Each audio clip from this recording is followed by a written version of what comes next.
வணக்கம் மக்களே, நீங்கள் ரெடி டு வேர் சாரீஸ்க்கு அளவு எப்படி எடுக்கணும்னு சொல்கிறேன். தெளிவாக கேட்டுக்கோங்க. ஃபர்ஸ்ட் ஸ்டெப், உங்களுடைய ஹின்ஸ் கட் நீங்கள் எங்கே கட்டுறீங்களோ அதோட அளவு வரணும். ஸோ இந்த பொம்மைக்கு 32 வருது. அதாவது ரொம்ப டைட்டாக இல்லாமல் ஓரளவுக்கு லூஸ் வச்சிங்கன்னா உங்களுக்கு 32 வரும். அப்போ இந்த பொம்மைக்கு 32. இதுதான் ஃபர்ஸ்ட் ஸ்டெப்பு. உங்களோட ஹிப் அளவு எங்களுக்கு. அடுத்த அளவு பார்த்துட்டிங்கன்னா நீங்கள் எந்த இடத்துல பாவாடை கட்டுறீங்களோ அதே சேம் இடத்துலயே வச்சு கீழே உங்களுக்கு ஃப்ளீட் எது வரைக்கும் வரணும்னு பாருங்க. இந்த பொம்மைக்கு 38 இருக்கு. அப்ப நீங்க 37 அளவு சொல்லணும். அப்பதான் உங்களுக்கு கீழே திறக்காது. இது செகண்ட் அளவு. அடுத்தது எடுத்துட்டியா?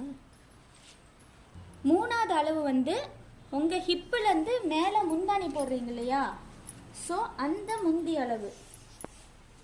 இப்போ எவ்வளோ இந்த பொம்மைக்கு வருதுன்னா 47 வருது. அப்போ உங்களுக்கு